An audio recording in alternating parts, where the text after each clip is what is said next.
In January 1979, 16-year-old Kim Bryant's life was cut tragically short, and Metro detectives spun their wheels trying to find a killer for 42 years. Now, they've cracked the case, bringing some solace to surviving family. When 16-year-old Kim Bryant went missing from a Dairy Queen across the street from Western High School in Las Vegas, everybody thought she ran away. She'd expressed thoughts of doing so in the past. Not days later, a shocking discovery changed the course of the investigation altogether. Yet, with its many twists and turns, the case remained unsolved over 4 decades.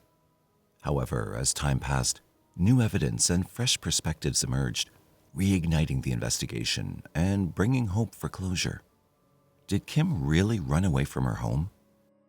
Or were some secrets yet to be let out of the bag? Hi, and welcome back to Mysterious 7. Today we delve into a 42-year-old cold case with the most insane twists. But first, if you still haven't subscribed to our channel, please hit the subscribe button and press the notification bell below. Now, let's dive into the story without any further ado. Las Vegas, Nevada is an iconic and vibrant city, known as the city that never sleeps. Las Vegas has a population of over 650,000 people and is a mecca for tourists. Famous for the extravagant nightlife, luxurious hotels, and world-renowned casinos, Las Vegas is known as the entertainment capital of the world. Apart from its unique blend of glamour and excitement, this one-of-a-kind city also showcases the city's rich history and unique culture. For some, this is the place where dreams come true. Sadly, this is also the place where, in 1979, one family was left to pick up the pieces of their shattered dreams. Today's story takes us to the morning of January 26, 1979, when 16-year-old sophomore Kim Bryant joined her classmates at Western High School in Las Vegas for registration day to choose her classes for the upcoming year. After finishing the registration for new classes, Kim walked with a friend across Decatur Boulevard, a busy street on the western side of the city. The girls stopped at a Dairy Queen, a fast food restaurant located directly across the street from the Western High School football field. It was about 10 a.m. It was still a few hours before the restaurant opened for the day, but the students flocked to a nearby parking lot to hang out. The day was passing as normal until a late 1950s Chevy with a sanded silver-gray primer finish and sporting raised back wheels pulled up in front of the Dairy Queen. 2 young men in the car passed some obscene comments to the high school girls, to which Kim and her friend responded back with some indecent words of their own. As the situation went sour, the car sped off into the traffic along the southbound road. Not long after this altercation, Kim was offered a lift from her friend who came to pick up her daughter. Kim asked her to wait a minute while she ran to a nearby payphone to call her boyfriend. She quickly returned and thanked her for the offer, but she told them that her boyfriend was on his way to give her a ride home. It was about 10:10 a.m. when they drove off, leaving Kim alone in front of the Dairy Queen. Kim's boyfriend pulled into the parking lot of the Dairy Queen at about 10:30 a.m., but there was no sign of his girlfriend. He waited for a few minutes before driving off, assuming that Kim must have caught a ride with someone else. Back at Kim's home on Banjo Circle, Las Vegas, Kim's mother, Sherry Elliott, became concerned when her daughter had not returned home. That day, Kim was supposed to go shopping with her mother around 12:30 p.m., and Sherry knew Kim would never miss out on a shopping trip, especially without calling. With a foreboding feeling that she just couldn't shake, Sherry headed out to look for her daughter, but couldn't find any trace of her. At 5:30 p.m., Kim's mother and stepfather went to the Las Vegas Metropolitan Police Department to file a missing persons report. Although Sherry was confident that Kim was in trouble, the officers speculated that Kim ran away from home. The belief was further strengthened when they learned about a verbal fight between Kim and her parents that took place the night before. Kim's parents kept insisting that she'd always call if she was late, but the police said it sounded like their daughter had run away and was probably staying at a friend's house. They wanted to wait a few days to see if Kim came home. This was common protocol for police departments in those days. Desperate to find their missing daughter, Kim's parents reached out to the local media to spread the word about the disappearance, but the media outlets refused to take any action until Kim was officially reported missing. After a full day of futile efforts to find her by themselves, Kim's parents demanded that more action be taken to locate her. Finally, detectives with the Juvenile Division went to Kim's house in an attempt to find clues, and they discovered the missing girl's diary. Parts of the diary contained scribblings about her desire to run away from home, which further confirmed their belief. For the time being, this remained a low-priority case. Kim's disappearance didn't pique law enforcement attention until police learned that Kim's backpack was found. Surprisingly, the same day when Kim went missing, sometime around noon, a motorist driving along Decatur and Charleston Boulevard in Las Vegas noticed a backpack lying abandoned in the middle of the street. Upon opening the bag, the man discovered a purse containing a driver's license belonging to Kim Bryant, along with textbooks and gym clothes. He even called Kim's home, but nobody answered. However, authorities only learned about this incident a week later. This prompted them to officially declare Kim a missing person and finally start an investigation into the disappearance. Despite a massive search effort, authorities failed to come up with anything. Kim's story was published in the local newspaper, but there was still no sign of the teen. On the afternoon of February 20th, 1979, nearly a month after Kim Bryant vanished into thin air, 3 teenage boys were hiking through the desert on the western edge of Las Vegas, which was 4 miles from the school. Near the power substation at the edge of Buffalo Avenue and Charleston Boulevard, in the underdeveloped deserted area, one of the boys noticed something unusual. It seemed like a wig was tangled amidst the dirt and rocks. As they approached to get a closer look, they discovered the lifeless body of a woman lying face down in a shallow grave covered with debris. Authorities were immediately alerted. After examining the crime scene, the body was quickly identified as Kim Bryant from a rabbit fur coat found nearby, which Kim was wearing when she disappeared. Her body was partially clothed and naked from the waist down, which suggested that she'd been sexually assaulted prior to her murder. Detectives determined that Kim had likely been struck in the head with a rock multiple times, possibly with one of the stones scattered near the disposal site. Her hands sustained many defensive injuries, indicating that she had put up a fight with her killer before ultimately losing her life. From the crime scene, it was also apparent that the killer had most likely tried to hide the body, hoping nobody would find it. Her body was taken to the medical examiner's office for an autopsy. The autopsy results further confirmed the theory of assault, and the cause of death was also listed as blunt force trauma. Foreign DNA was also collected from her body and was kept in reserve for future testing. But the result also revealed something else, and potentially the most tragic aspect of the story. Initially, authorities believed that Kim had been murdered shortly after her disappearance, but the autopsy report suggested that she was kept alive for up to 4 days after the abduction. However, the report could not provide any significant leads to find the perpetrator. As the community of Las Vegas was terrified by the gruesome slaying of Kim Bryant, and her heartbroken family was left mourning her loss, homicide detectives were on the hunt for the killer. In the days following the discovery of Kim's body, tips flooded into the Las Vegas Metropolitan Police Department. One of the most alarming tips came from a group of individuals who claimed to have witnessed Kim's abduction by several men in a Jeep. However, the accused individuals associated with the Jeep provided solid alibis to investigators. There was another lead where one man claimed that he'd witnessed the murder, but later admitted that he made the statement after overhearing a group of local kids talking about the crime. After an initial flurry of investigative activity, the leads began to dwindle after a few months. With an increasing number of homicides in Las Vegas in that year, investigators were stretched thin. Under the burden of a heavy workload, detectives were forced to shift their attention to the new cases, and Kim's case lay dormant in the files. With no concrete leads to follow up on, the case was slowly turning cold with each passing day.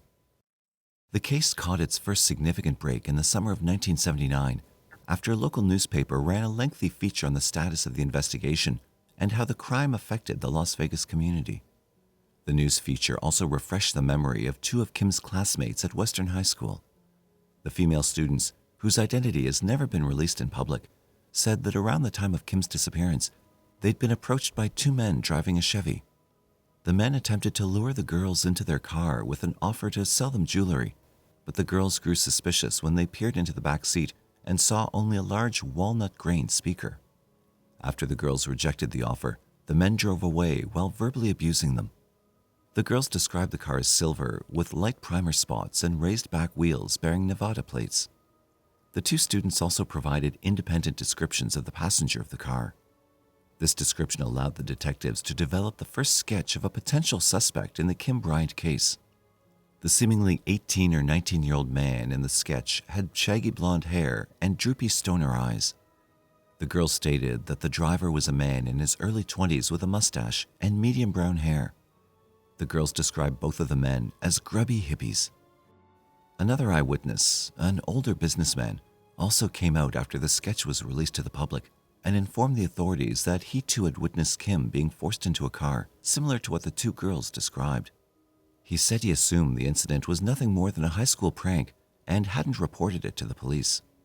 This was a massive development in the case, but unfortunately, this was all the information detectives had to go on, and the investigation slowed down once again after a few busy days. However, it was not the first twist in this puzzling case, and it certainly wouldn't be the last. The next lead came in on the heels of an unexpected tragedy in town. It was the death of a 37-year-old, a local roofer who went missing the day after Kim's abduction. The body of Bobby Jean Thomas was discovered after a month in a steep dirt road about a mile from the Hoover Dam. He died in a gruesome way, suffering approximately 36 stab wounds, including one to the eye. The sadistic killer had tortured him before ending his life, and his body had been brutalized even after his death. But this death seemingly had nothing to do with Kim Bryant's. That is, until authorities found Thomas's killer, Ronnie Lee Fain. Fain, then 24 years of age, was arrested in connection with the murder of Bobby Jean Thomas in early 1980, just a year after the discovery of Thomas's body. Shortly after his arrest, Fain reached out to Las Vegas prosecutors to make a deal. As an allegiance to the deal, he would not only confess to the killing of Bobby Jean Thomas, but in a shocking turn of events, he also provided authorities with information related to the Kim Bryant murder case. On April 22, 1980, Ronnie Lee Fain pleaded guilty to a second-degree murder charge for Bobby Jean Thomas's murder. There, he agreed to give an account of the events leading up to the murder. Fain, who had already spent most of his life imprisoned in the California penal system, moved to Las Vegas after being released from prison in 1978 and settled down in an apartment in downtown Vegas with his girlfriend, Lori Lamson. As a part of the same community, Fain and Bobby had known each other for quite some time. On January 27, 1979, just a day after Kim Bryant had disappeared from the neighborhood, Fain stated that he joined Thomas on a joyride with two other men whom he only knew by their nicknames, Worm and Hulk. As the sun went down, the group made the drive back towards the bright lights of Las Vegas. After dropping off Worm and Hulk, it was just Fain and Thomas in the car, and the two began chatting. At some point, as Fain put it, Thomas, in his drunken state, started to tell his new companion a bone-chilling story. He described how he'd taken part in the abduction, assault, and murder of a teenage girl the day before.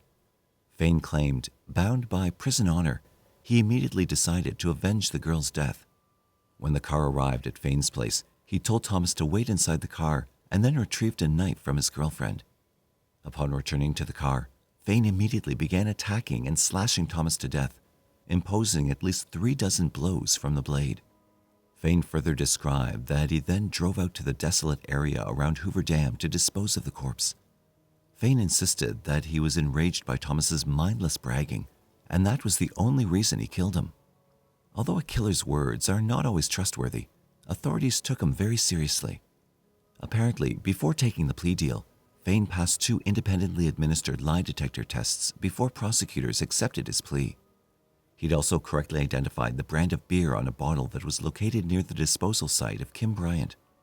But even with this confession, there were more questions than answers. As investigators began looking deeper into the past of Bobby Jean Thomas, they soon learned that Thomas was not a naive victim who lost his life at the hands of Ronnie Lee Fain. Rather, he was indeed someone quite capable of murder. In fact, throughout his life, Thomas had a history of crimes against young women and girls. On a cold winter night in January 1970, Thomas attacked 20-year-old Christine Lee McKinney along Las Vegas Boulevard as she was trying to start her stalled car. Fortunately, she was able to escape the assault, and Thomas was arrested and faced charges of assault with the intent to commit a crime. Just 2 years later, on January 15, 1972, Thomas drugged and assaulted his 14-year-old sister-in-law, Helen Hines, resulting in her death. He was arrested on charges of assault and involuntary manslaughter, but he still made bail. Just days before the trial, Thomas agreed to plead guilty to the statutory assault charge in exchange for having the manslaughter charges dismissed.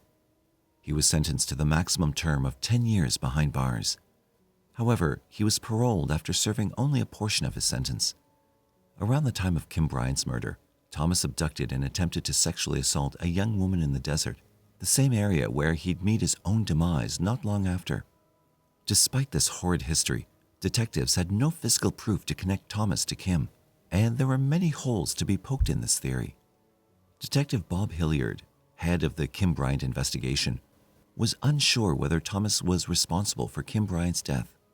Although he passed 2 polygraph tests, there were several inconsistencies in Fain's story.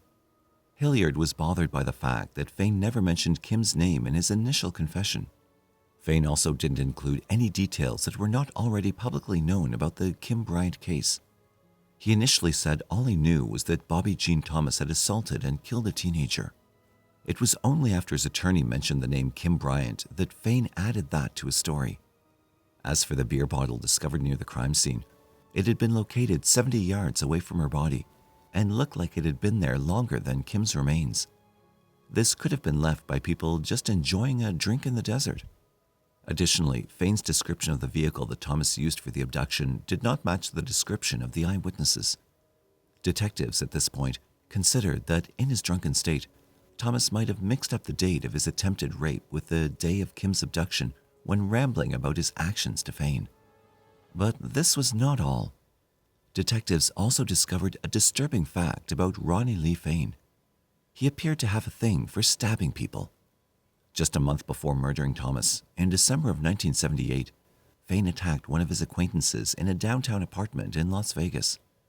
It wouldn't have been much of a stretch to imagine a sociopath fabricating a story of avenging a young girl's murder in the hopes of a lighter sentence. There was another possibility that investigators couldn't help but consider. It was possible that both Fain and Thomas had been involved in Kim's abduction and murder, but later Fain killed Thomas in an attempt to eliminate a witness against him. Despite all the speculation, the truth was, no one knew if Thomas was really responsible for Kim's death or if Fain was making up the story. Kim's case remained open despite Fain's claims. By the mid-1980s, Kim Bryant's parents had moved away from Las Vegas to escape from the nightmare of living in a place where their daughter's life was brutally cut short. However, they continued to stay in touch with the police about the status of Kim's case. Around this time, this case would take yet another shocking turn when a new suspect would come into the picture, along with the possibility that Kim was one of several victims of a ruthless cross-country serial killer. The city of Las Vegas witnessed more similar murders in the months and years following the tragedy of Kim's death. Nearly 9 months after Kim Bryant's abduction and murder, on September 25, 1979, 22-year-old Sheila Griffith went missing after leaving the Silver Nugget in Las Vegas with a man. Her body was found on November 27, 1979, in the Mojave Desert near the Nevada state line. 4 months later, on January 16, 1980, 18-year-old Susan Bellotti went missing when she failed to return to her Las Vegas home after a local shopping trip. Her body was found after 5 months on May 26, 1980, near Bloomington, Las Vegas. Then, on June 27, 1980, 20-year-old Cheryl Daniel was abducted from a parking lot in Las Vegas. Her body was found on December 13, 1980, in Hellhole Canyon near St. George, with a gunshot wound to the head. Initially, authorities in Las Vegas suspected that these 4 murders were connected, but they didn't have any evidence leading them to the killer. However, an ID card that was located near Cheryl's body led detectives to a man named Robert Generoso. Robert Generoso arrived in Las Vegas from San Francisco sometime around 1977. He took up painting and insulation installation work at building sites around town. In November of 1977, he married a local school teacher by the name of Sylvia. The couple settled down in a middle-class neighborhood on the western side of the city, which was less than a 10-minute drive from the disposal site of Kim Bryant's body. From the outside, they were a happy family, even welcoming a child in 1980. Yet beneath this happy facade, Robert Generoso was living a life of deception and lies. In a shocking twist, detectives discovered Robert Generoso did not exist. Shortly after the Las Vegas police began investigating Robert Generoso and his role in the murders of Cheryl Daniel, the FBI informed them of Generoso's real identity. Their first link was the ID card under the name of Robert Generoso that was found near Cheryl's body. However, why the FBI didn't arrest him previously is not clear. The real name of the man they were looking for was Stephen Peter Morin. Before moving to Las Vegas, throughout his early life, Generoso had been in and out of jail constantly, both in Florida and San Francisco. On September 26, 1976, Morin tricked and assaulted a 14-year-old girl in his Marina District apartment in San Francisco. As authorities were preparing to apprehend him, he stayed one step ahead of the law and fled to Las Vegas under the alias of Robert Island. He soon took up the name of Robert Generoso after finding the name of a deceased man that was of a similar age and appearance to himself. Unfortunately, authorities were not quick enough to apprehend him, and once again, Morin evaded arrest by fleeing Las Vegas. As detectives were combing through his property to find clues to his whereabouts, they discovered something which provided them more strong reasons to believe that Morin was connected to Kim's murder. In a storage unit owned by Morin off of Valley View Boulevard, detectives discovered a macrame belt similar to the one Kim wore on the day of her disappearance, which was missing from the crime scene. Morin's then estranged wife, Sylvia, who separated from her husband at some point in 1980, provided further links to the Bryant murder when she told police about a broken lighter that Morin had brought home on one occasion. Kim's parents confirmed that their daughter routinely carried a broken gold lighter with her. Kim's parents also recalled that about 2 weeks before her disappearance, she had told them about a new male friend, Joe. This man picked Kim up for skating night at the Playland skating rink on Valley View Boulevard. He was driving a vehicle similar to Morin's dark-colored Ford Ranchero. However, his behavior soon turned aggressive after they arrived at the skating rink. Kim felt so afraid that she asked her ex-boyfriend, who was also present at the rink, for a ride home. On the way back, Kim and her ex-boyfriend were followed by Joe's car in an erratic manner. The ex-boyfriend later identified a photo of Morin as the man present that night at Playland. Even with all of this evidence, authorities failed to make an arrest in days, and even months, which gave him the opportunity to commit a few more crimes. Morin was in Hawaii at this point. Meanwhile, back in Las Vegas, investigators were doing everything in their power to gather enough evidence against him. Perhaps Morin knew that his luck was running out. In December of 1980, Robert would place a few cryptic calls to his estranged wife Sylvia, trying to trick her into saying what the police knew. He insisted that he was being set up by the police. Days later, he traveled to Northern California. Even though Morin was a federal fugitive at this point, he failed to lay low. On January 5, 1981, he was arrested in Pleasanton, California for waving a .45 pistol at two men during an argument. However, he was released on $500 bail pending trial after providing the authorities with an alias.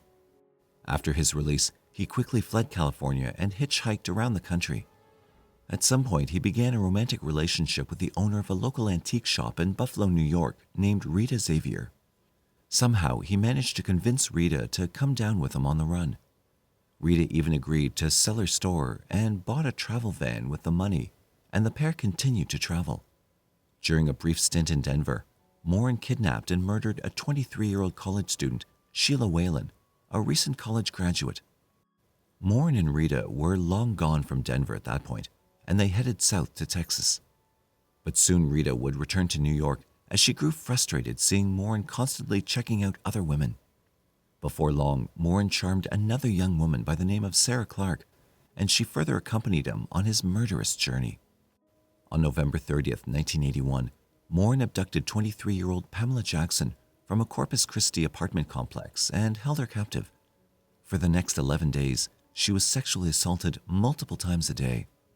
On December 2nd, 1981, Morin abducted 21-year-old Jenna Bruce from the Hilton Inn parking lot, and her body was found the following day, floating in 2 feet of water in a culvert on Padre Island. Morin murdered 2 more women, both times to steal their cars, as the couple traveled through Texas. Morin and Sarah even kidnapped a woman from an apartment complex in Corpus Christi and forced her to accompany them on their journey. Just 4 days after this mindless murder, on December 6, 1981, Morin shot 29-year-old Michael Reed and 26-year-old Pearl Lutz during an abduction attempt in San Antonio. Fortunately, they both survived. During all these crimes, Morin was always on the move and never stayed in one place. Call it sheer luck or a lack of rapid action on the part of law enforcement, but Morin always stayed one step ahead of them, even when he was keeping Pamela hostage and forcing her to move with him and Sarah. On December 11, 1981, Morin shot 21-year-old Carrie Scott and 25-year-old Drew Valdez outside a San Antonio restaurant while trying to steal Scott's car. While Valdez survived the attack, sadly, Scott succumbed to his injuries. It was the following day of December 12, 1981, that police finally tracked Morin to a hotel in San Antonio, where they located Pamela Jackson alive and were able to arrest Sarah. But Morin managed to slip out a window just moments before police arrived. But he didn't keep quiet. Rather, amidst the police manhunt itself, he abducted another woman from a department store parking lot. But over several hours, the woman managed to convince Morin to turn himself in without further bloodshed, using quotes from Bible verses. Surprisingly, Morin let go of this hostage and called the police from an Austin bus station, where he was soon arrested without incident. Stephen Peter Morin faced 2 separate trials in Texas for 2 completely separate murders and was convicted in both cases and twice sentenced to death by lethal injection. He was also found guilty of 1 murder and received a death sentence in Colorado. Utah was also in line for trial, but ceased its efforts to extradite Morin after his convictions in the Texas cases. Shortly afterward, detectives from the Las Vegas Metropolitan Police Department traveled to Texas to interview Morin about the murders of Kim Bryant, Cheryl Daniel, and Susan Bellotti, but the killer persistently refused to discuss his time in Vegas. Though there was ample circumstantial evidence putting Morin with the motive, means, and opportunity to carry out these slayings, due to a lack of physical evidence, no indictments were ever issued in relation to these crimes. Stephen Peter Morin was finally executed by lethal injection on March 13, 1985, in a Texas prison. Despite this, Kim Bryant's family still had no concrete resolution to her case. With each passing year, the probability of solving this case was decreasing. With the advancements in DNA, the case got further attention.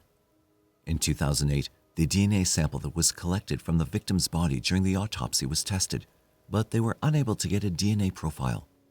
For over a decade, the case remained a cold case.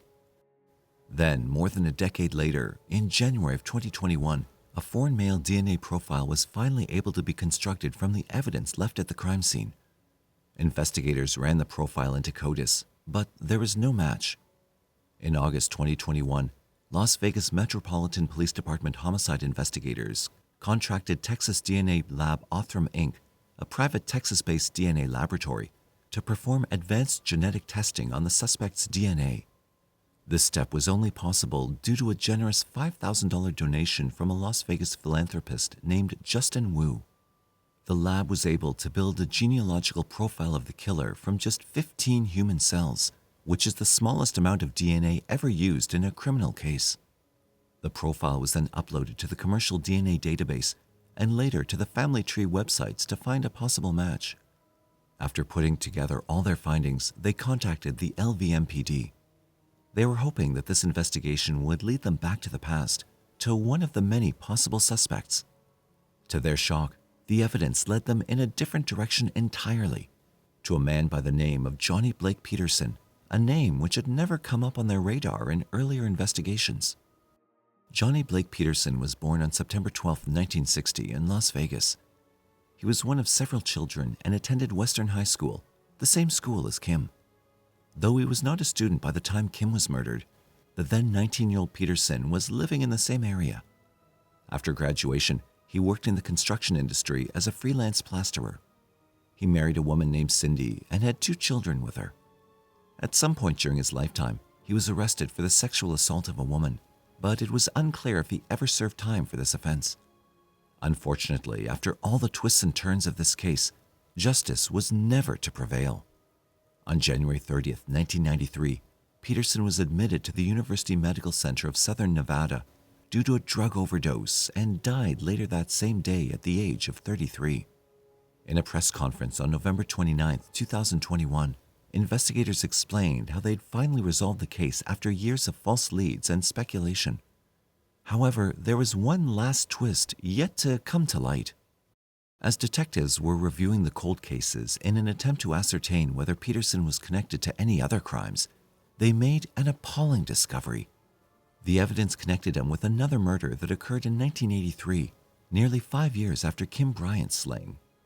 22-year-old Diana Hansen was reported missing by her parents after she failed to return home on December 31, 1983. Her body was found later that day on Spring Mountain Road, approximately 1.5 miles southwest of Buffalo Drive. She'd been sexually assaulted and brutally murdered. DNA evidence was recovered from Diana's body, but no immediate suspect was identified. For the next 38 years, this case too remained cold. It was only when Peterson was identified as a killer in Kim Bryant's case that detectives compared his DNA with the DNA collected from Diana Hansen's body. That testing proved Johnny Blake Peterson was also responsible for Diana Hansen's death. It's truly frustrating that nearly 4 decades passed without the opportunity for the killer ever facing justice in a court of law. Hopefully, these families can finally find some solace knowing who took away their loved ones. What are your thoughts on this puzzling and twisted case? Do you think Peterson really killed Kim? Or could there be other secrets yet to come to light? Let us know your thoughts in the comment section. Don't forget to like, share, and subscribe to our channel for more compelling true crime stories like this. Until next time, stay safe.